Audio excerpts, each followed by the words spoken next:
Bonjour à toutes et à tous et bienvenue à la tour de commandement, l'endroit où on adore parler du commandeur, ici Thibaut, et voici... Roderick. Et on se retrouve pour un nouvel épisode. Ouais. Nouvel épisode sur quoi? La guerre fratricide, parce que si j'ai réussi. Yeah yes. Donc, la guerre fratricide avec le deuxième deck, le deck étendard bruni de Mishra. Mais qui peut bien être le commandant? Surprise.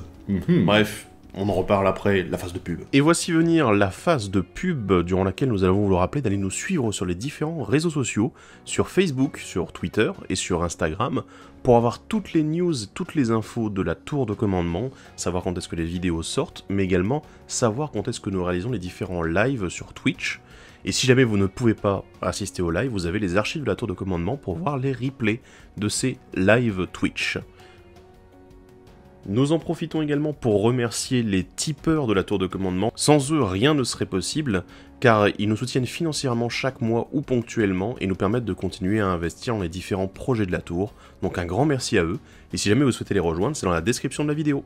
Et vous revoici, et juste avant, pour compléter un petit peu la phase de pub, et pour la terminer plutôt, je devrais dire, eh bien, je vous rappelle qu'on a actuellement le projet de financement participatif des tapis de la tour de commandement, voilà, avec notre magnifique bannière illustrée par Breaking Studio.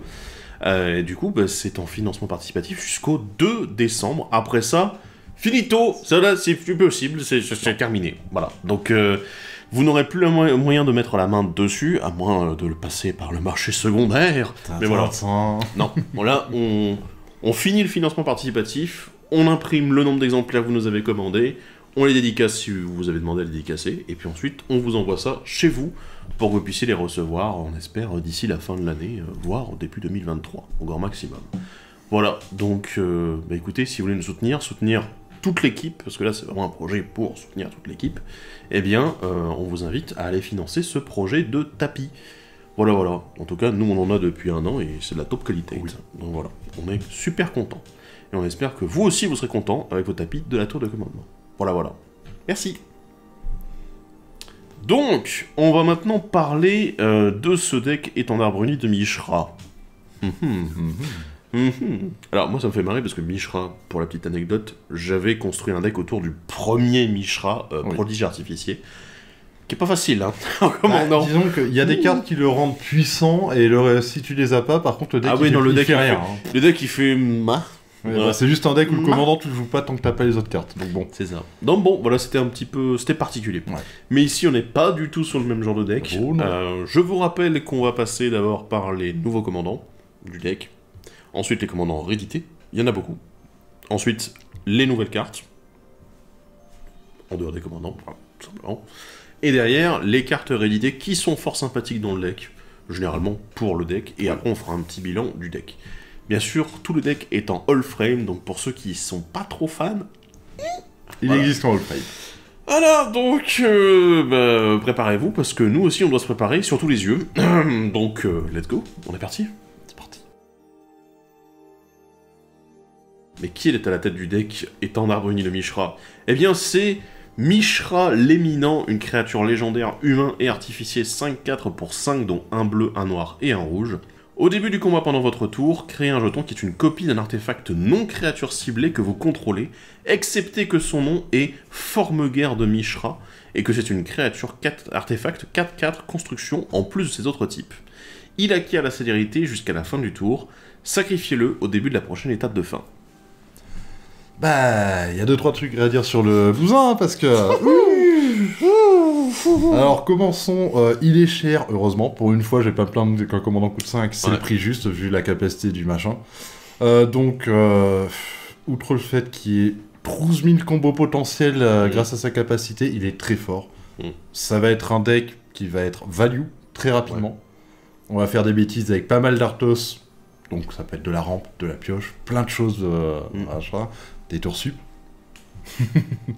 Mais ouais, il est extrêmement puissant et je sais pas à quel point il peut devenir débile, mais je me pose sincèrement la question de si une version CEDH ne pourrait pas voir le jour à terme. J'en suis à me poser cette question parce que je le sais d'expérience, parce que je le joue. Le fait de pouvoir animer des artefacts qui ne sont pas des créatures de base, c'est ultra puissant et ça fait des bêtises. Lui, il le fait très facilement, donc c'est c'est limité une fois par tour. Ça suffit largement. T'as rarement besoin de plus qu'une seule fois. Mais, voilà. Après, voilà, là, on n'est pas uniquement sur l'animation, on est sur de la création de copies qui sont particulières, parce que d'un côté, on a ce côté où même un artefact légendaire, tu t'en fous, parce qu'en fait, ça devient un forme-guerre de Mishra, donc le nom sera différent. C'est là où c'est très intéressant aussi, et en fait, comme tu dis, hein, c'est engin à value, parce que à partir du moment où tu te retrouves avec un jeton qui est une copie d'un autre artefact, il a la célérité. Donc déjà, il a un effet d'arrivée en jeu, donc c'est nickel. S'il a un effet d'arrivée en jeu, c'est nickel. Si derrière, au moment où il est sacrifié, eh ben en fait, il y a une capacité au moment où il devrait mourir, où il devrait être détruit, c'est parfait aussi. Il paraît qu'il y a quelques artefacts qui ont ces deux éléments en même temps sur eux, voilà. On en reparlera. On a aussi, on en reparlera. Mais on a aussi en fait simplement le moyen de sacrifier les artefacts en question, donc du coup ce sont des créatures et des artefacts à la fois, donc on a des moteurs à sacrifice, on a Rakdos dans les couleurs là, donc tu te dis, c'est des moteurs à sacrifice, ça devrait pas être très compliqué. Non voilà. On a le bleu pour faire des copies, des fins de tour, des trucs comme ça. On a des copies, parce qu'on peut faire des copies aussi qui n'ont pas la restriction, donc du coup tu peux faire des copies au-dessus de la copie créée par Mishra, t'es là, oh là là là là là là. Beaucoup de choses à faire, en fait, je pense qu'on peut l'orienter de plein de manières différentes, ce pack. Bon, en restant dans le thème principal. Value et aggro, c'est deux techniques qui sont pas mal. C'est ça. Et l'autre avantage, c'est que les artefacts que vous allez vouloir copier, comme ce sont des engins value naturels, oui, généralement. Mishra reste très puissant dans le deck, mais il n'est pas nécessaire pour que le deck tourne. Le deck tourne sans lui. Ouais. Et lui, il est là pour vraiment faire des grosses bêtises avec tout ça. Alors, on en reparlera à la fin, au bilan. Oui. Je suis pas forcément du même avis en disant qu'il tourne sans lui. Mais ça, on en reparlera après. Voilà. Je parle du deck hypothétique Mishra, pas de celui-là. D'accord, ok. Oui, je vois ce que tu veux dire. Bref, passons au commandant secondaire. Oui. Et donc, le commandant secondaire, c'est Ashnod, l'indifférente. C'est une créature légendaire humain et artificier 1/4 pour 5, dont un bleu, un noir, un rouge. Elle a le contact mortel, et à chaque fois que vous activez une capacité d'un artefact ou d'une créature qui n'est pas une capacité de mana, si au moins un permanent a été sacrifié pour l'activer, vous pouvez copier cette capacité. Vous pouvez choisir de nouvelles cibles pour cette copie. Sacrifier un artefact pour du mana pour activer une capacité ne compte pas. Ouais. Ok. Déjà, ce qui est bien... C'est violent. C'est violent, mais bien wordé. Bien wordé. En fait, il y a vraiment le côté où on ne peut pas copier les capacités de mana. De toute façon, de manière générale, copier les capacités de mana, c'est pas possible. Non. Magic a toujours été précis là-dessus. Impossible de copier ce genre de capacité. Par contre, pour les autres capacités, donc ça évite déjà que l'hôtel d'Ashnod ne puisse pas être utilisé avec Ashnod. Ce qui serait très drôle, mais bon, voilà, ça serait très lore-friendly, mais en même temps, ça serait extrêmement stupide, soyons honnêtes. Par contre, ça veut pas dire que la carte est mauvaise, parce que... Oh mon dieu! Non, voilà. Vous pouvez le faire autant de fois que vous voulez, déjà. Rien que ça change beaucoup, c'est bien. Et... Oh là là là là. Mine de rien, en fait, on a énormément de moteurs à sacrifice aujourd'hui qui existent, de manière générale, donc... typiquement, avoir un Grixis sacrifice, ça me choquerait pas du tout. Non. Voilà. Donc avoir Ashnod à la tête et derrière dire, tiens, on fait un peu d'aristocrate avec les créatures noires qui peuvent déjà permettre de pinguer, etc. Et puis le rouge permet de faire pas mal de choses en plus, à distance, tout ça, tout ça. Ouais, il y a le moteur qu'il faut derrière, et Ashnod, elle va bien fonctionner. C'est un très très bon commandant. Et la blague, c'est que elle est vraiment synergique avec Mishra, parce que justement, comme on a Mishra qui crée des copies, mais uniquement jusqu'à la fin du tour, si jamais on a moyen de les sacrifier sur un effet, du coup, Ashnod va dire... Vu qu'ils sont condamnés à mourir, autant les sacrifier pour en faire de la value. C'est ça. Et donc doubler la value. Avec Ashnod. Ouais. Parce que Ashnod demande rien pour, c'est ça qui est exceptionnel. C'est pas on paye un ou autre, c'est vraiment juste copie, vas-y. Il y a un truc qui me surprend avec Ashnod, et un peu pareil avec Mishra, mais comme on a vu Urza durant la précédente vidéo, Ashnod coûte 5. Ouais. C'est relativement cher pour un commandant. Surtout aujourd'hui, où on a tendance à baisser le coût des commandants. Wizard, arrêtez, s'il vous plaît. Donc, mais voilà, les Ashnod coûte 5. Disons que pour la capacité, ça se comprend. Pour le côté lore aussi, vu que c'est la guerre des frères, ce sont des vieilles cartes, c'est Allframe, machin truc, ça se comprend aussi, parce que c'était des cartes très chères avant. Oui. Mais vu la puissance, ça se comprend. Le seul point qui m'embête beaucoup dans le cas d'Ashnod, vis-à-vis de Mishra, c'est qu'il coûte exactement le même prix l'un et l'autre, donc... Ça, c'est le problème. Voilà. On aurait aimé qu'il y ait une petite différence entre les deux, mais bon, c'est pas non plus la mort. En vrai, c'est un faux problème, parce que la plupart du temps, tu joueras Mishra en premier, et Ashnod ensuite, parce que... voilà. Ou alors l'inverse, ça peut marcher. Non. Ça va dépendre de ce qu'il y a déjà on board, en fait. Ça dépend de ce qu'il y a on board, en effet. Mais bon, voilà, ça peut fonctionner, en effet. Mais ouais, mais pour moi, c'est une bonne carte. Ouais, très bonne. Très bon. Ça donne envie de construire autour. Oui. Commandant tertiaire qui ne peut pas être à la tête du deck parce que bah il est monocolore. C'est Farid, récupérateur entreprenant, une créature légendaire humain et soldat 3-3 pour 3 dont 1 rouge. Attention, à chaque fois qu'un artefact non jeton que vous contrôlez est mis dans un cimetière depuis le champ de bataille, créez un jeton d'artefact incolore appelé Ferraille. Pour 2 dont 1 rouge, sacrifiez un artefact, choisissez l'un. Mettez un marqueur +1/+1 sur Farid, il a qu'à la menace jusqu'à la fin du tour. Ou inciter une créature ciblée, ou défaussez-vous une carte, puis piochez une carte. J'aime beaucoup Farid, mais dans ce pack, sa première capacité est vraiment ultra dommage, parce que bah, c'est souvent les tokens de Mishra qu'on veut sacrifier. Ouais. Donc on ne fera pas les jetons de ferraille. Bon, c'est pas non plus la plus grande perte de l'histoire, parce que ils ne font rien. En fait, par contre, la deuxième capacité de Farid est très bien avec Mishra. Bah oui, elle fonctionne bien en fait. Il faut sacrifier les jetons que vous avez créés avec Mishra, et du coup vous allez pouvoir activer ses capacités. Mais c'est vrai que la restriction de la première capacité se comprend de manière globale, mais dans le cadre du deck n'a aucun sens. En même temps, sinon ça serait une boucle, donc oui, il y aura un problème. Mais je voulais pas le dire, t'as rien vu. Mais moi, ce qui m'embête pas mal en fait, c'est que les capacités, moi je les trouve pas folles. Hein. Non, elles restent. Pour le prix, ça reste correct, notamment la partie pioche. Très clairement, moi, c'est cette capacité-là que j'aime. Mais c'est pas extraordinaire. 2 mana, plus sacrifier un artefact pour juste cycler. Hein. Oui, bien sûr. Moi, je suis pas un grand fan de la carte. Non, la carte est pas cassée, surtout quand on compare aux deux autres, qui eux sont pas ils sont pas forcément cassés, ils sont très bien. Ils sont cassables. Lui, il est très difficilement cassable, hein, très clairement. Voilà, il est assez limité. Il y a des choses à faire, paradoxalement, avec la première capacité dans le bon deck. Mais bon, c'est pas... Voilà, faut pas voir ça comme la plus grosse carte de l'histoire, c'est rigolo. Je pense que dans des Darity, ça peut rentrer, notamment grâce à cette capacité primaire.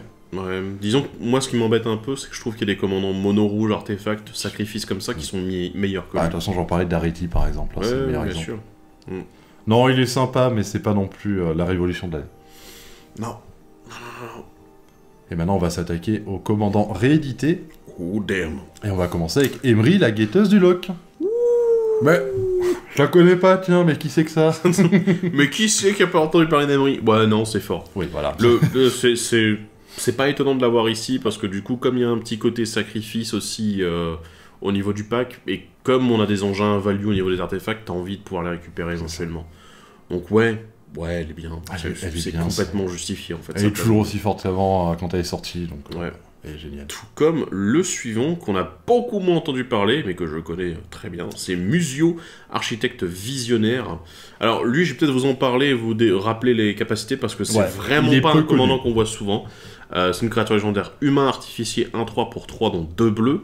Pour 4 dont un bleu en l'engageant, regardez les X cartes de votre bibliothèque, X étant la valeur de mana la plus élevée parmi les artefacts que vous contrôlez.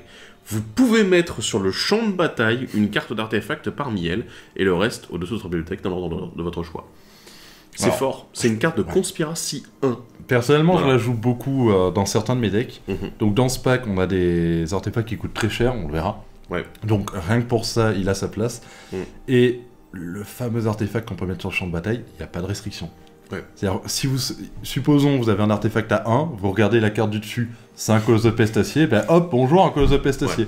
Si vous avez un peu de contrôle avec le dessus de la bibliothèque, il est très fort. C'est pas le cas du pack. Il y a 1, 2, 3 bricoles, mais c'est rien du tout en comparaison avec ce qu'il peut avoir. Mais étant donné la puissance, le coût en mana des artefacts du pack, il va faire beaucoup de value à lui tout ça. Rien que de le voir là, ça me donne envie de le monter. J'avais commencé à le monter, puis bon, je reviens toujours sur mon même narc, bref, c'est une sombre histoire, ce même narc, terrible. Mais c'est vrai que Musio, en fait, le seul point négatif, c'est son coût d'activation. Mais il est complètement justifié. Parce que, justement, à cause de la débilité dont on vient de vous parler, c'est simplement qu'il ne vérifie pas le coût de mana des artefacts qu'il va mettre en jeu. Donc, enfin, de l'artefact qu'il va mettre en jeu. Donc, évidemment, mais du coup, il est très fort. Bonne plus-value avec Mishra à côté. Puis ça fait plaisir de le voir réédité, parce que même s'il était pas cher, il était pas facile à retrouver. Conspiracy 1. Donc, il valait rien, mais dur à trouver. Et là, on repart sur du plus classique, Padim, le consul de l'innovation. Parfait. En fait, Padim, je vois mal comment ne pas le mettre dans un deck artefact. Alors, je dis ça alors que techniquement, le deck d'avant ne l'avait pas. Le deck Urza n'a pas Padim. Attention. Peut-être une petite inclusion pour que... Voilà, c'est la neutralité. Il est de côté. Alors, disons, ça justifie que ce soit pas dans le deck Urza. Là, par contre, c'est... Ouais. Parce que on va avoir des artefacts, donc les fameux engins value qu'on veut copier en boucle. Mhm. Donc les protéger, c'est bien. Et on aura des gros Arthos, donc bah, piocher, c'est bien aussi. Piocher, c'est pas mal, en effet. Donc, on est content. Ouais. Puis moi, je suis content. Padim, c'est bien. Ok, alors évidemment, c'est moi qui me le tape, hein, bien sûr. Alors, je me tape le suivant. Ah ouais, tu tapes le suivant, ouais. Non, ouais, on a des commandants noirs qui sont réédités. Le premier, c'est Fane, le courtier des commandants de Strixhaven, donc commandeur 2021. Non. Non. Non. En fait, il y a un... Alors, il y a tellement de problèmes dans cette carte. disons qu'il y a une... Oula, attends, on va la refaire. Ouais. Vas-y. Ah. Ouais, vas-y. Donc déjà, moi, je vais essayer de le défendre un peu. Parce que, voilà, il est nul, mais il est gentil. Il est nul, mais il est gentil, le monsieur. Donc sa première capa demande à sacrifier une créature. Donc, les jetons de Mishra, voilà. Voilà, non mais... Ouais, mais c'est pour mettre des marqueurs sur une créature ciblée. Non, voilà, non, mais ça s'arrête là après. Hein. Ou sinon, il y a la troisième capa qui permet de sacrifier un artefact pour faire un token. Voilà. Ouais, mais c'est pour faire un encrelin, donc du coup... Ouais, mais imagine ta Ashnod. Non, mais au moins, il a le mérite d'être synergique. Nul, mais synergique. En fait, il peut être synergique avec Ashnod, mais il est pas synergique avec Mishra. Il est très peu fait, synergique avec Mishra. Enfin, si, il est synergique avec Mishra, mais le problème c'est que la value qu'il apporte derrière, elle est pas synergique avec le deck. Il est très nul. C'est... Non, Non, mais il non. est pas bon. Il est pas bon. Je suis désolé, hein, vraiment. Fane, c'est loin d'être un mauvais commandant, vraiment. Mais dans ce C'est intéressant, mais dans ce pack, en fait, il a absolument pas sa place. C'est juste un moteur de sacrifice, mais la plus-value apportée par le sacrifice ne va nulle part pour le pack. Donc, enfin, c'est pas du tout adapté à ce deck, et donc, bah, on n'a pas envie de le voir, quoi. Tout simplement. Bon, maintenant, commente le suivant. Bon, bah en continuant sur les commandants réédités noirs qui sont nuls à chier. Bonjour Get, seigneur du caveau. Alors lui, par contre, je vais pas chercher à le défendre. Il est nul en tant que commandant. Enfin, il est moyen en tant que commandant, on va dire, pour être gentil. Et il est nul dans ce pack parce que c'est... C'est pas adapté. Il touche au cimetière des adversaires, on s'en fout, c'est le nôtre qu'on aimerait toucher dans ce pack. Oh, alors, ouais, voilà, soyons honnêtes, Get est cher pour pas grand-chose. Rien du tout. Et derrière, la réanimation des cimetières adverses, bah c'est un gros problème. En plus, c'est uniquement les artefacts. Ah non, les artefacts et les créatures. Oui, non, créatures aussi. Voilà. Mais le souci, c'est ce côté où tu réanimes chez l'adversaire. Alors, en effet, quand t'es dans un duel avec le deck Urza en face, ouais, ça a l'air pas mal. Bien sûr. Ça a l'air même très bien. Mais le problème, c'est qu'à un moment, déjà, les decks sont pas faits pour être joués 1 contre 1. Non. Techniquement, non. Et t'es là, bah ouais, mais qu'est-ce que je fais chez l'adversaire, animer des créatures une fois de temps en temps? Pourquoi pas? Je veux dire, non, mais de temps en temps, il va faire un truc bien, mais Ouais. je l'ai joué, Get, très sincèrement. Je l'ai joué fut un temps. Parce que je voulais réussir à jouer ce truc. J'ai abandonné parce que je crois... J'ai dû faire une 50aine de parties avec ce machin. Ah, il m'a été vraiment utile 3 fois. Non, et c'était pas fou, hein. Il m'a été utile seulement 3 fois. Non, là, tu peux t'amuser avec un peu les decks adverses et puis c'est tout, quoi. Mais... En fait, sa capacité d'activation est très chère. Parce que les bonnes cartes que vous voulez réanimer coûtent cher, et bah le X il fait mal. Ou alors, faut réanimer les créatures qui ont des effets d'arrivée en jeu. Les artefacts qui ont des effets d'arrivée en jeu chez les adversaires, du coup, pour copier avec Mishra. Je dirais, dans le cas où vous jouez contre un autre Mishra, ouais, ça peut être bien, voilà. Oui, ça peut être bien. Mais bon, c'est... Waouh. Bon, bref. Ouais, allez, on passe au commandant rouge réédité. Il y en a un. Oui. C'est Slobad Retamer Gobelin. Ouais, ok. Il est cool. Voilà. Il est sympathique. Disons que là, on est sur le côté... Protection. Alors, le truc qui m'embête un peu, c'est qu'en effet, techniquement, tu peux sacrifier le jeton que t'as fait qui va te sacrifier à la fin du tour. Mais du coup, tu protèges quoi avec le jeton que t'as sacrifié? Le seul cas que je vois, c'est que tu vas le protéger l'original d'une vrasse que tu vas toi-même faire. Donc c'est quand même très spécifique. Ouais. Mais en dehors de ça, tu vas juste l'utiliser au moment opportun. Tu vas faire une vrasse artefact dans ce deck-là? Symétrique? Ça peut arriver des fois. En bleu, noir, rouge? Non mais laisse-moi lui trouver d'utilité au pauvre petit dans ce deck. Non, en vrai, il va être surtout bien... Pas dans ce cas-là, il est plus synergique avec Ashnod que Mishra. Oui, je pour pense moi. aussi, ouais. Parce que quand il y a Ashnod, il va donc protéger 2 artefacts, c'est bien. Mais ouais, il est pas cassé, il est bien. Je le trouve cool, ça fait plaisir de le revoir parce que Slobad, il est quand même pas présent souvent. Non, ouais, mais bon. Bah. Et maintenant, on va passer au multicolore. Et on va commencer avec Brudiclad, l'ingénieur... Telcor. Telcor, ouais, Telcor. Et ouais, Bah, il est cool. sympa. Là, par contre, lui, c'est ultra synergie. Voilà, c'est bonjour, tu fais des jetons, j'aime les jetons, jouons jetons. Non, mais littéralement, c'est ok, t'as fait une copie, bah écoute, je vais te fournir une 2-1 qui viendra elle-même une copie. Et d'ailleurs, tous les jetons vont devenir des copies de cette carte. Tu es là, wow. Mais... D'autant plus qu'il y a aussi une grosse connerie, quand même, pression de règle, bien sûr. C'est que, techniquement, le seul jeton qui a la restriction d'être sacrifié à la fin du tour, c'est celui qui a été créé originellement par Mishra. C'est-à-dire que si d'un seul coup vous avez 5 trésors plus un Myr 2-1 qui deviennent, grâce à Brudiclad, des copies de ce jeton, ils resteront sur le champ de bataille après la fin du tour. Alors, par contre, petite interaction que je me pose, si jamais c'est un artefact légendaire que tu as copié avec Mishra, que se passe-t-il quand Brudiclad fait que tous tes jetons deviennent des copies de cet artefact ? Il en restera plus qu'un. On est bien d'accord. Bah oui, parce que techniquement, ils ont plus le même nom que l'artefact d'origine non-créature. Mais ils restent légendaires avec un légendaires et ils ont tous le même nom entre eux. Donc, non, moi je voulais être sûr, c'est ce qui me semblait. On voit petit truc à savoir, à faire attention. Mais sinon, il est bien. Ouais, il est bien dans ce pack. Tout comme la suivante, Joyra, capitaine de l'Aquilon. Ah bah c'est la pioche, c'est bien. Oh. Bah vas-y, on passe à la suite. Il y a un autre à dire, elle est géniale. Ensuite, on a Silas Red, expert chercheur. Bah, réanimation, il en faut un peu. Donc bon, ça peut fonctionner. Ce qui est dommage, c'est de ne pas pouvoir faire une copie de lui-même, parce que c'est une créature, bien évidemment. Et du coup, de pouvoir attaquer avec Mishra, ça aurait été bien. Mais voilà. Il a un peu de réanimation. Le problème qu'il a, ça a toujours été le même, faut qu'il puisse connecter. Et c'est le gros défaut quand c'est pas ton commandant, c'est qu'il... Bah, t'as envie de le bloquer, hein, c'est qu'une 2-2 contact mortel, donc ça se gère. Et enfin, on finit avec une carte qui se fait beaucoup trop rééditer en ce moment. Traxos Fléau de Krug. Bah ouais. J'aime beaucoup la nouvelle illu. Ouais, elle est sympa cette illustration de la nuit des temps. T'es là, ok, d'accord. Bon. Mais je trouve qu'il a sa place dans ce pack. Hein. Sans être complètement fou, c'est... Vu que c'est un deck aggro, bah avoir une 7-7 piétinement pour 4... Bah moi je trouve qu'il aurait été meilleur dans l'autre deck en fait. Dans le deck parce Mishra. Que le petit défaut c'est que ça aurait été à l'ETB des artefacts, ça aurait été ultra synergique avec Mishra, vu que c'est au lancer, ça allait beaucoup moins de suite. Ouais.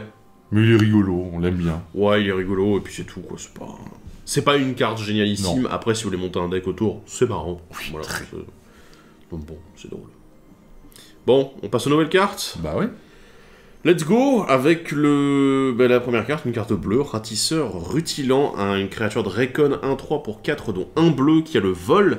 Elle gagne plus X plus 0, X étant la valeur de mana la plus élevée parmi les artefacts que vous contrôlez. C'est de manière permanente, hein, c'est en permanence. Voilà. Et à chaque fois qu'elle inflige des blessures de combat à un joueur, vous pouvez révéler autant de cartes du dessus de votre bibliothèque. Mettez une carte d'artefact révélée de cette manière dans votre main, et le reste au cimetière. Tiens, bleu value. Comme par hasard. Non, pas c'est fort. On va pas tergiverser dessus, c'est fort, ça fait beaucoup de value. Mais... Pas forcément d'accord. Alors moi je l'aime bien, parce qu'il peut assez vite dégénérer. Ouais. Mais c'est moins fort que Museo qu'on a vu précédemment, évidemment, parce que c'est dans la main que ça met. Mais ouais, j'aime bien.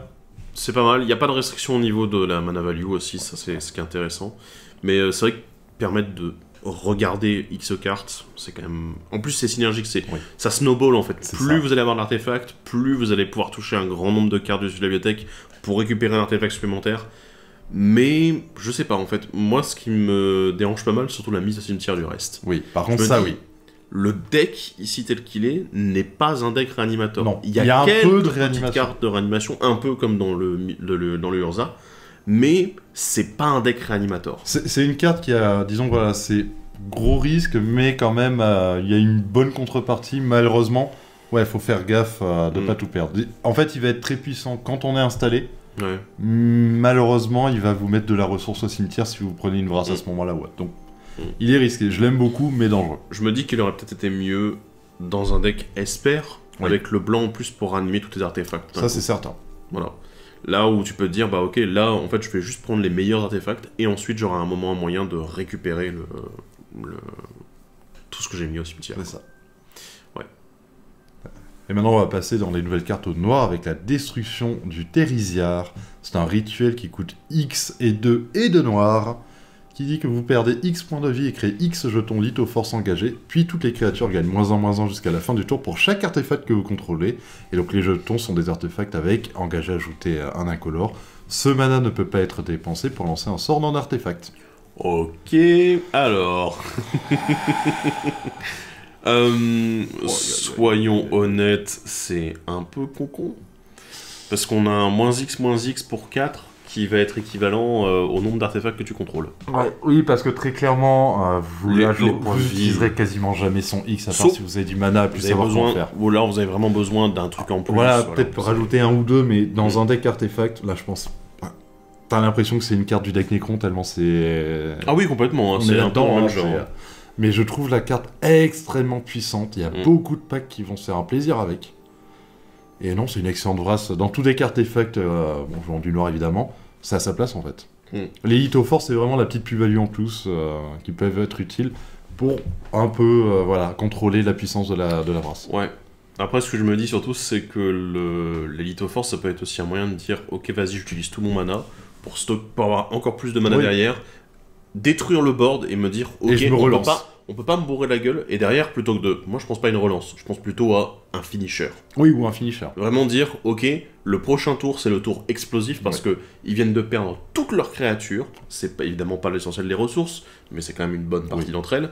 Eh bien, tu te dis, ok, il y a plus de board, et littéralement, mon board à moi, il vient d'exploser en termes de mana. Oui. Du coup, bah derrière, je peux m'amuser à jouer et puis, bon, pas mal d'artefacts ou activer des capacités activées, quoi. Comme toujours, -X, meilleur moyen de brasser. Ah oui, bah non, de toute façon, toujours pareil. Hein.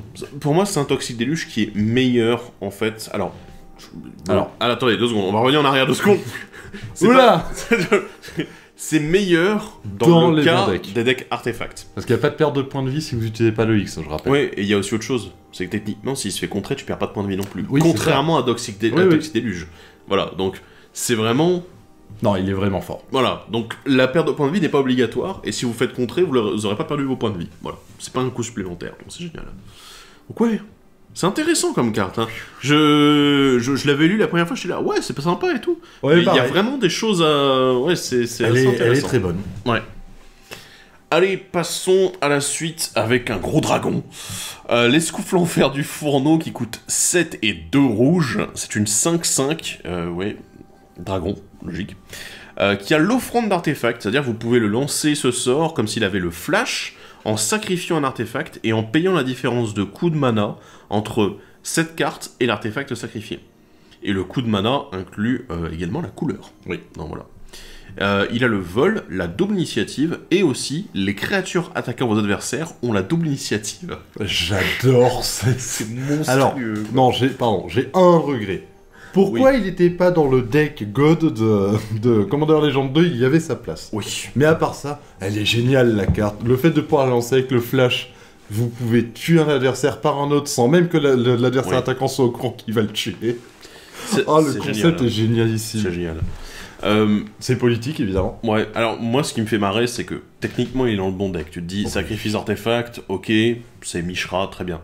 Mais il est pas il est pas particulièrement impactant, en fait. C'est juste parce que tu as l'offrande... Enfin, pas impactant, il est pas synergique avec le pack. C'est juste l'offrande d'artefact. T'as l'offrande d'artefact qui est là, et tu te dis, bah, ok. C'est juste une bonne carte rouge qui va faire très mal. Et qui a le bon goût, contrairement à d'autres qui donnent la double initiative à toutes les créatures attaquantes. Là, c'est uniquement celle qui attaque vos adversaires. Donc, vous êtes protégé de ce problème-là. Et lui-même, il est à la double initiative, quoi. C'est fort. Non, mais il est bien. Ouais, il est très bien. Moi, j'adore. C'est marrant. Honnêtement. En plus, vous pouvez juste vous amuser à le lancer pendant la dernière phase de combat avant la vôtre. Celle du jour précédent. Ça. Et du coup, dire, bah, ok, c'est bon. Hop, tiens, vas-y, double init pour tes créatures. Ok, très bien. Et du coup, maintenant, moi, j'ai un vol double init. Wait. Attends. Wait. Le mec a essayé d'attaquer un adversaire, ils vont en même temps, tu fais bon, maintenant t'as une bestiole qui va taper à 10 pour te protéger, et par contre tu as tué mon autre adversaire parce qu'il m'emmerde. C'est drôle. C'est très drôle. Dans les bonnes situations, ça peut être vraiment exceptionnel. Et d'autant plus que la réduction de coût est quand même pas mal. Parce que je dis, ne serait-ce que parfois des artefacts à 3 ou 4, ça va déjà une bonne petite réduction qui est sympa. Hein. Donc sur une fin de game, ça peut vraiment être concluant. Et on continue maintenant avec les nouveaux artefacts, et on commence avec l'effigie du dieu machine. C'est un artefact pour 4. Vous pouvez faire que l'effigie du dieu machine arrive sur le champ de bataille comme une copie de n'importe quelle créature sur le champ de bataille, excepté que c'était un artefact et qu'elle a engagé pour ajouter un mana bleu, et il a engagé pour ajouter un mana bleu. Ok, c'est très particulier parce que du coup on a un caillou qui peut être une copie. Alors, ça rappelle une autre carte qui va arriver plus tard parce qu'elle est dans le deck. Et, Et c'est assez amusant en fait, parce que je me dis, c'est pas forcément super synergique a priori. Parce que techniquement, elle est bel et bien synergique. Oh oui. Et c'est une catastrophe en fait, parce que du coup, comment expliquer? Il est noté que vous pouvez faire en sorte qu'elle arrive sur le champ de bataille. Et l'objectif en fait, c'est que l'original ne soit jamais une copie dans le deck. Et qu'en fait, elle arrive simplement en tant que petit caillou qui fait du mana bleu pour 4. C'est cher, oh, c'est pas terrible et tout. Ouais, mais qu'est-ce qui se passe si je m'amuse à faire une copie de l'effigie du dieu machine 4-4 qui d'un seul coup va devenir une copie d'une autre créature sur le champ de bataille? Ça marche extrêmement bien, oui. Voilà. Et c'est là où tu te dis, mais attends, mais ils ont fumé quoi avant de faire la carte? Parce que c'est extrêmement puissant dans le deck, et c'est une interaction qui est très étrange quand même, hein, mine de rien, où tu te dis, bah attends, l'objectif c'est surtout de ne pas faire arriver l'original comme une copie. Oui. C'est étrange. Mais bon, mais du coup ça fonctionne avec ce système de copie de copie. Oui. Bon, après, ça marche aussi évidemment si Voilà. vous voulez juste copier un des jetons qui a été créé par Mishra pour que quand lui saute, vous le gardez en permanence à côté. C'est aussi. tout à fait faisable, évidemment. Mais il est... Voilà, ouais. c'est les deux utilisations possibles, je pense, dans le pack. Après, ce qui est dommage en fait, c'est que l'effigie du machine, si c'est une copie qui est une copie d'une créature, bah, en fait vous ne pouvez plus la copier avec C'est le seul Mishra. petit défaut du truc. C'est pour ça que moi personnellement je ferais plutôt l'inverse, c'est dire bah en fait je vais juste le garder en tant que copie potentielle quand je le copierai en fait, quand je l'animerai. Ça va dépendre de quoi. Hein. Ça va dépendre, je connais ça va 2-3 dépendre. Artosaurs, pas Ah dans oui, le bien pack évidemment. tel quel, mais dans, si vous voulez améliorer, je pense notamment à un certain petit cœur. Le cœur éthérique de Gonti. Ah oui, oui, oui. Voilà, ça permet... bon. Ouais, Ou mais voilà. Ce qui combote naturellement avec Mishra, hein, pour ceux qui se poseraient la question, mais voilà, ça c'est... Mais voilà, c'est des le genre de bêtises à truc faire. où effigie de machine, ça va être une carte qui interagit de manière spectaculaire, Oui. mais assez particulière en fait. Dans le deck. Et en dehors du pack, bah, c'est un très bon clone, Ouais. qui mine de rien, si je ne dis pas de bêtises, corrige-moi, c'est le premier clone à 4 qui est 100% incolore au cast. Parce que de mémoire, il y en a beaucoup plus cher, mais un clone de créature, normalement, ils sont au moins bleus. Au moins un bleu dans le coup. De mémoire. Je saurais pas te dire là. Je me trompe peut-être, hein. Si c'est le cas, corrigez-moi dans les commentaires, il n'y a pas de souci. Mais dans les clones A4, donc qui est le coût standard des clones, je crois que c'est la première fois que ça arrive. Je serais pas sûr là, je t'avoue que. Mais bon, il reste bleu parce qu'il faut produire du bleu, ce qui est rigolo. Ouais, donc identité colorée bleue. Mais très bon. Bref, passons à la suite. Le bagarreur de récupération qui coûte 6. C'est une créature artefact construction 4-4 avec le vol, la vigilance, le piétinement et le lien de vie. Pour 5, exilez le bagarreur de récupération depuis votre cimetière. Choisissez une créature ciblée, mettez 4 marqueurs +1/+1 sur elle, un marqueur vol, un marqueur vigilance, un marqueur piétinement et un marqueur lien de vie sur cette créature. N'activez que lorsque vous pourrez lancer un rituel. Il me fait beaucoup rire. Déjà, on va commencer là-dessus. C'est monstrueux. Alors bon, bonjour aux nouveaux étalpas, on va l'appeler comme ça. Mais voilà, il arrive, il a son body, il fait mal, il fait plein de bêtises, et une fois qu'il est mort, bah, il va juste se transférer ailleurs, tout simplement. C'est une carte qui me... Moi, personnellement, c'est une carte qui me dit beaucoup Voltron. Oui, c'est vraiment... T'es là, ben, ok, enfin, vas-y, Ah oui, moi je ça me vais fait juste penser transférer Voltron. tout ça, quoi. Ça me fait penser aussi à des decks qui vont jouer autour des marqueurs, Ouais, beaucoup. parce que bon, il vous file quand même beaucoup trop de types de marqueurs. Hein. Je me disais, ah ouais, Atraxa, ouais, mais le problème c'est qu'Atraxa, le seul qu'elle a pas, c'est le piétinement. Oui. Mais du coup, alors par contre, piétinement, contact mortel, Atraxa, c'est pas mal. Hein. Et plus 4/4. Hein. Ouais, et encore +4/4, t'es là. Ça c'est pas mal. Hein. Ouh, c'est Ouais, pas et moi mal. je pensais, alors c'est l'insecte d'Icoria, je me souviens plus son nom, qui aime bien les capacités, donc... Oui, je me souviens plus. J'ai plus le nom, mais ça va. Catherine. Catherine, en effet, Catherine. Ça marche très Les bien. decks Commander 2020, ouais.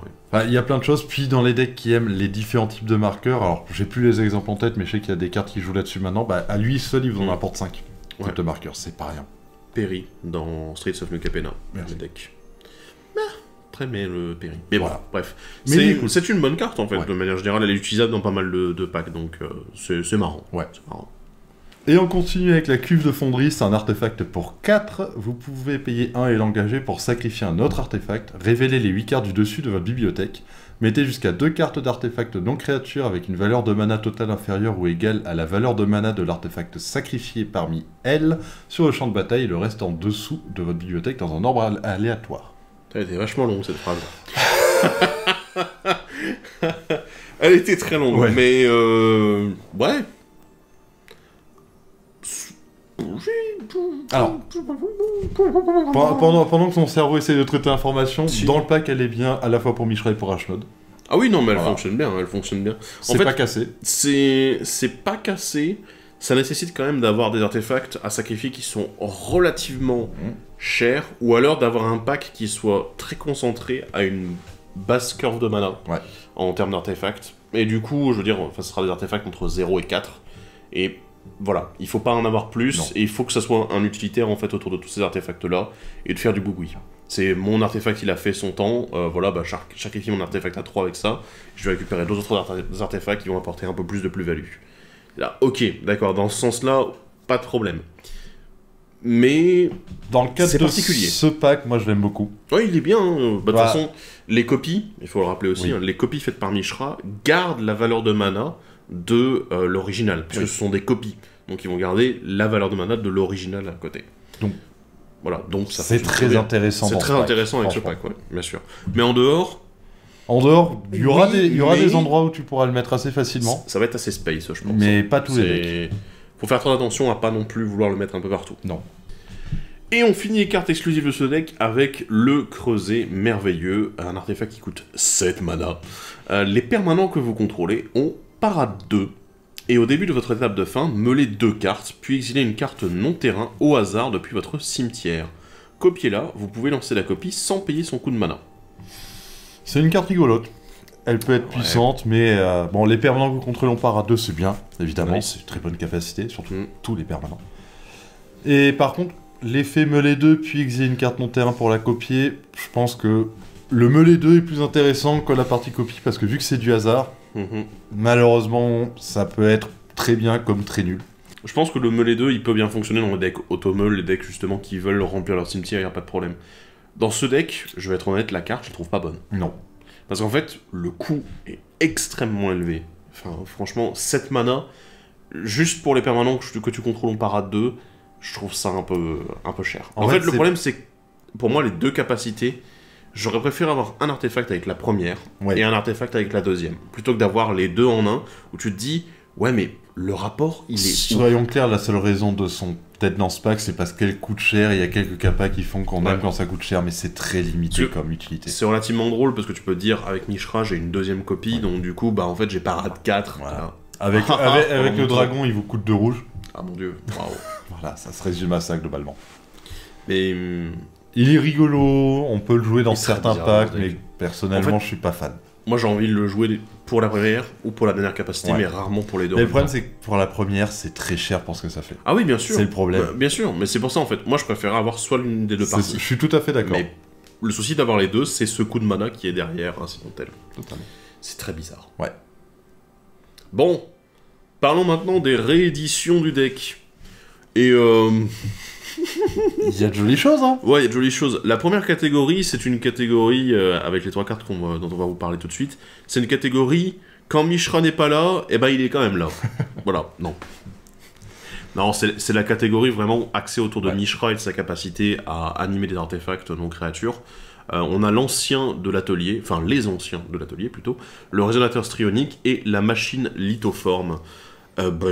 Oui. Oui, c'est cool. Alors déjà, bon, pour commencer, les anciens de l'atelier, c'est une carte que j'avais complètement oubliée, personnellement. Ouais, c'est du Eldraine. Moi, je m'en souvenais, mais je me souvenais surtout qu'elle était très chère.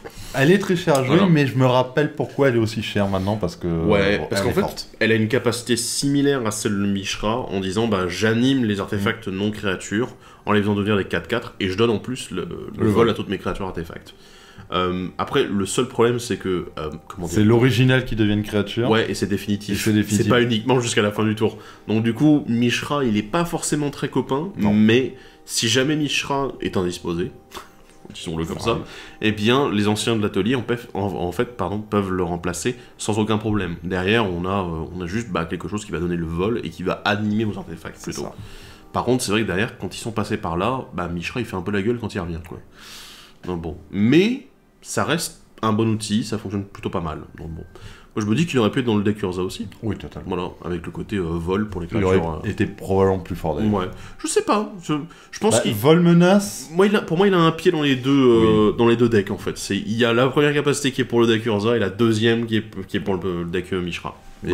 Et par contre, les deux autres cartes, elles sont juste très bien. Alors, le résonateur, principalement pour les deux commandants d'ailleurs, pour Ashnod comme Mishra. Oui. Et Machine Lithoforme, de toute façon c'est déjà bien tout seul. Ouais. C'est bien avec Mishra, c'est bien avec Ashnod, c'est bien avec tout le monde en fait. Ouais, donc c'est pas mal. Machine Lithoforme, je l'aime pas trop. Je pense qu'il y a des gens qui le savent. Ouais. Je la joue dans certains decks pour sa première capacité principalement. Potentiellement la deuxième pour certains cas très particuliers. Mais pareil, mais dans ce pack elle est bien. Dans ce pack, en fait, surtout pour moi, elle est valable pour la première et pour la troisième capacité. Parce que dire, ok, j'aime bien les artefacts, j'aime bien en faire des copies, alors fais-en plus. Oui. On a un artefact qui en fait encore plus. Ouais. Et donc on continue ce coup-ci avec la capacité qu'on va appeler Value avec le commandant. Avec l'idole de l'oubli, le miroir maudit et la sphère du commandant. Alors, idole de l'oubli, c'est normal, on fait des tokens, on peut piocher, donc... Non mais, j'aime bien parce que cette carte, c'est pas la première fois qu'il la réédite cette année, et à chaque fois c'est...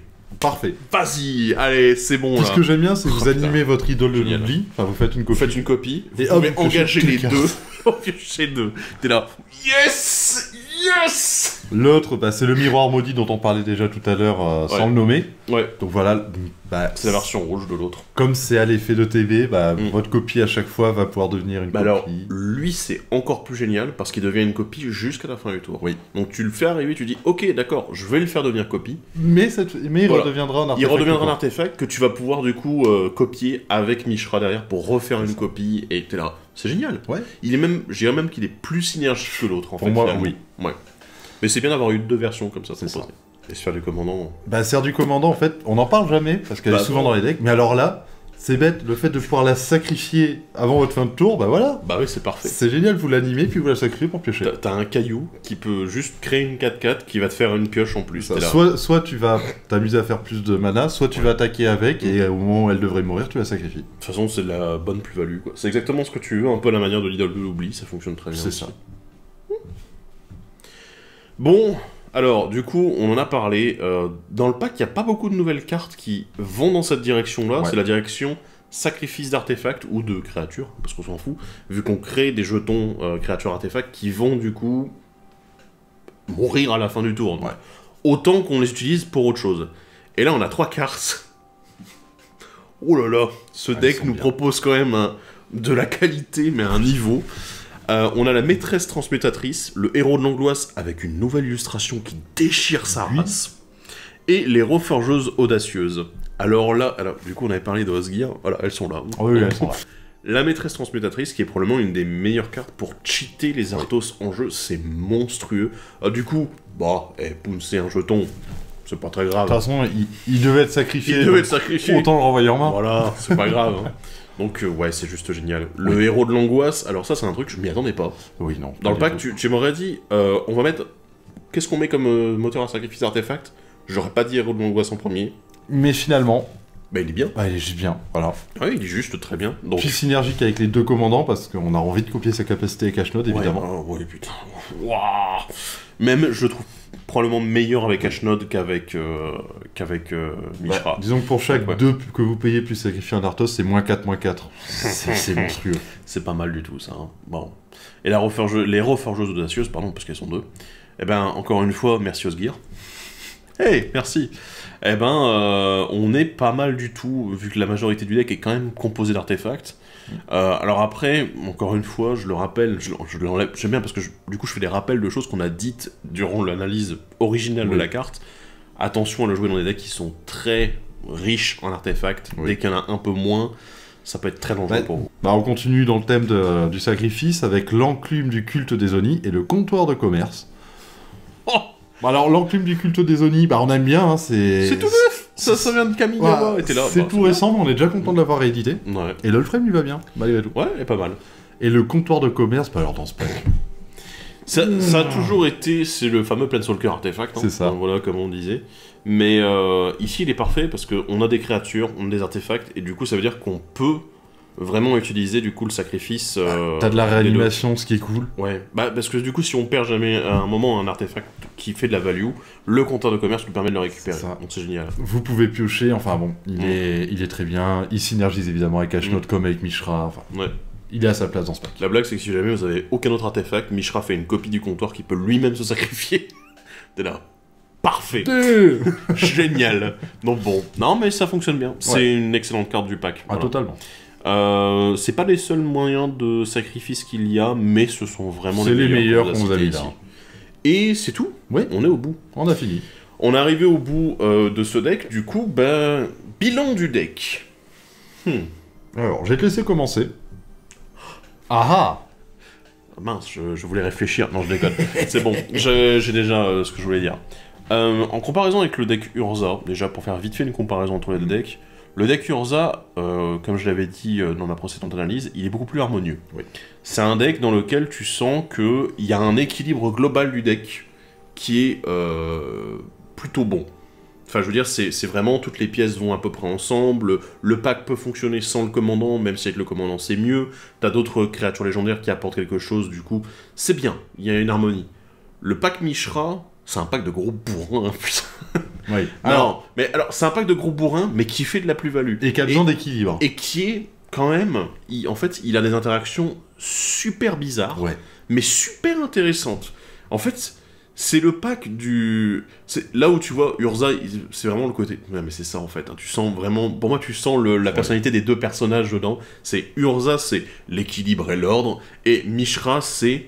Fout la merde. C'est l'artificier qui fout la merde et qui improvise des trucs avec son boui-boui, et ça fait des trucs géniaux, quoi. Et t'es là, tu te dis, mais c'est un fou, en fait, Ouais. dans son idée. Et c'est quelque chose de dingue, mais tu le sens vraiment, cet apport, justement, là où le blanc n'est pas présent et le rouge est là à la place, tu te dis, ouais, là tu sens le côté un peu plus déglingué, en fait, du Ah, truc. totalement. Mais, ça fonctionne super bien aussi. Mais par contre, il y a des cartes dedans où je suis un peu Ouais. moins... Disons que pour ce pack, il y a plus de cartes où je me dis, mais en même temps... Et on en a pas j'ai- forcément parlé. Voilà, on vous en a parlé de certaines Voilà. parce que c'est des commandants réédités notamment. Mais les autres, on n'en a pas parlé. Mais malgré tout, je suis très curieux de le voir à l'action parce que la première fois qu'on l'a regardé ensemble, parce que évidemment, c'est pas la première fois qu'on le regarde, j'avais cette impression, enfin, on avait tous les deux cette impression qu'il était assez déséquilibré, on n'était pas sûr de comment il pourrait tourner. Et on se posait beaucoup de questions par rapport à ça. Et puis j'ai réfléchi, j'ai toujours un doute de s'il tournera bien ou pas. Mm. Mais je me dis, à voir sur table, il y a peut-être moyen en fait qu'il soit extrêmement stable en vérité. Mm. Long à se mettre en place, mais extrêmement stable. Mais voilà, Ouais. j'aime beaucoup les commandants Mishra et Ashnod. Mm. Voilà. Ouais, les commandants sont bien. Farid, moi je l'aime pas. Non, Farid, Disons-le. il y a des Mais trucs à faire, mais c'est vrai que bon. Bah, tu sens que c'est le commandant tertiaire, quand même, le pack. Les nouvelles cartes sont plutôt sympas. Ouais, il y Dans en a. la globalité, elles sont vraiment sympathiques. Voilà, moi je les trouve sympathiques, mais probablement il y en a quelques-unes où je pense qu'on n'entendra pas parler. Non, plus que ça. disons que c'est surtout la Vrasse et le clone que j'aime vraiment beaucoup, beaucoup. Ouais. Puis le dragon. Ouais, Oui, le dragon. le dragon, il est rigolo. Il est pas mal aussi. Et le bagarreur. Voilà. Disons, voilà, Les marqueurs. au final, le deck, j'aurais envie de dire, je suis un poil plus mitigé sur le deck préconstruit tel qu'il existe. Bon, la mana base est bonne d'ailleurs, on n'en a pas encore parlé, mais Oui, la mais- mana base, elle oui. est aussi correcte que celle de D'ailleurs, ça. on l'a pas précisé dans celui-ci aussi, il y a une tonne de cailloux. Oui, Voilà, oui, c'est oui. vraiment, ils Ça ont rentre, blindé en non-créature. Et du coup, ils ont mis une tonne de cailloux qui sont très bien, c'est pas de problème. Et du coup, ça fait que même si vous n'avez pas de bons artefacts à animer, en fait, à cloner Là, avec juste, Mishra, vous allez ramper pour vous allez balancer avoir les des gros cailloux, trucs. en fait. Voilà, c'est des cailloux que vous pouvez dire, ah bah tiens, j'ai une 4-4. Et je peux il y faire un a as des supplémentaire, ça. effets à l'ETB ou à la mort, donc Voilà, il y a pas donc- de souci. C'est pas... Le pack, il est bien dans ce sens-là. Voilà. J'aime le pack, je suis curieux de voir ce qu'il donne tel quel à jouer. Mm. Par contre, je sais comment l'améliorer, je sais jusqu'où il peut aller à peu Ah près. oui, non, le pack, oui, non. À quel point il peut monter haut, je sais pas, mais il peut monter haut, ça c'est une évidence. Il y a beaucoup de choses, je trouve. Il y a un beau potentiel, en fait, Ouais. autour de Mishra. En fait, là où Urza, il est dans quelque chose de relativement classique et presque, j'ai envie de dire, C'est attendu.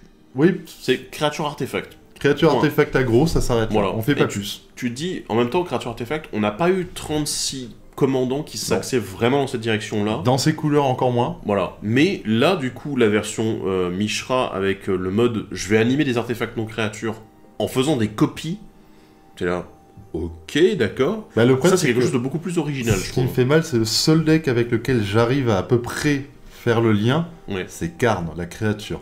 Oui. Qui est un incolore total. Donc qu'est-ce que va apporter le Grixis à ce genre de stratégie où on anime des Et artefacts? encore, là, on copie.